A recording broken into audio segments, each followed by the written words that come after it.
Welcome to this special edition of the ACC Update. I'm Patrick Hope. Nearly 400 cardiovascular professionals are in Washington, D.C. this week for the American College of Cardiology's 2012 Legislative Conference.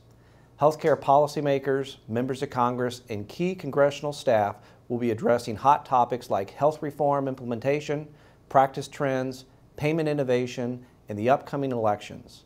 In addition, participants will head to Capitol Hill to meet face-to-face with their congressional delegations. Joining me today is Dr. Jerry Kennett, Chair of the ACC Advocacy Steering Committee. Jerry, thanks for joining us. Thanks, Patrick. It's good to be here today. What are the biggest highlights of the 2012 Legislative Conference? This is our 21st Legislative Conference, so it's been a very successful endeavor for many years. But some of the really great things this year are the fact that last evening we had a fantastic talk by George Will. He talked about the political environment we're in, but also talked about just the U.S. Congress, the budget, the country. Had an unbelievable number of quotes that you'd like to take back home and use. It's our 10th anniversary this year of the ACC PAC, and we're one of the 10th largest PACs in the country now, so that's a highlight. But the big thing is we have the opportunity to go up to the Hill, take our message to the Hill. We got to hear this morning from several legislator assistants, and so we got a lot of information from them about how they view the ACC, which in general is extremely positive. So it's a very successful event. What would you say are the key messages that we're going to deliver to Capitol Hill tomorrow? The key message is this. The American College of Cardiology and our members want to work with Congress to improve the healthcare delivery across the United States, to improve outcomes, and to lower cost. We've been very successful, the ACC has, in the past many years, in measures such as appropriate use, our focus program, and others to help lower cost. In that environment, our message to Congress is we need a stable payment platform for our physician members to be able to practice in until we can actually move to the next step in payment reform.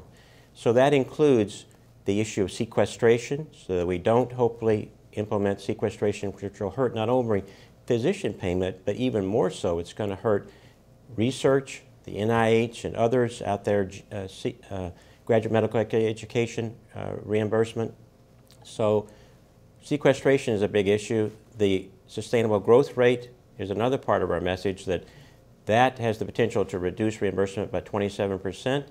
So we need a stable platform, including no further cuts on imaging, because actually the ACC has been able to demonstrate that our measures have reduced imaging costs over the past few years.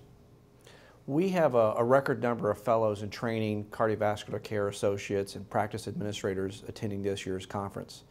Talk a little bit about the ways their perspectives help in communicating with members of Congress. It's such a tremendous success this year in terms of that group of individuals, because our cardiovascular care associates and the practice administrators demonstrate the teamwork approach that the ACC has been engaged in for years, and we're one of the leaders in that field.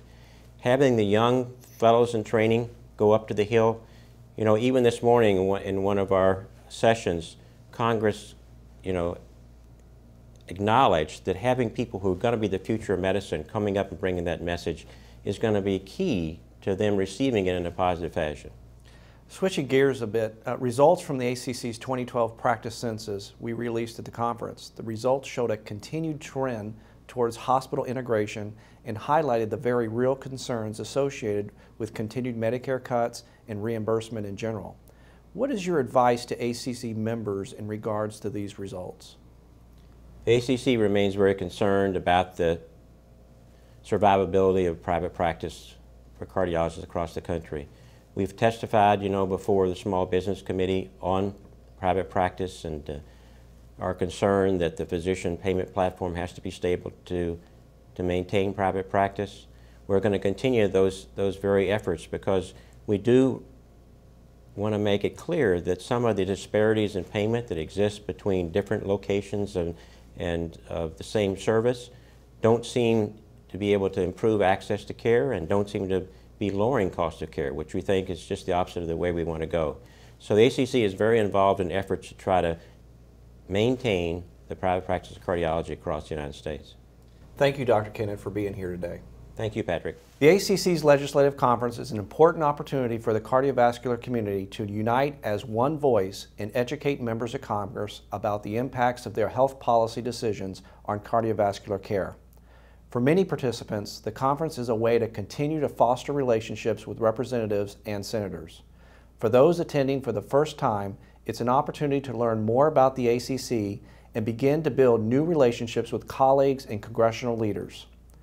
More information on the conference, including photo highlights and blog coverage, is available on cardiosource.org/legislative conference. That's all for this edition of the ACC Update. Join us again and stay tuned to Cardiosource for All, the news from your college. I'm Patrick Hope. Thanks for watching.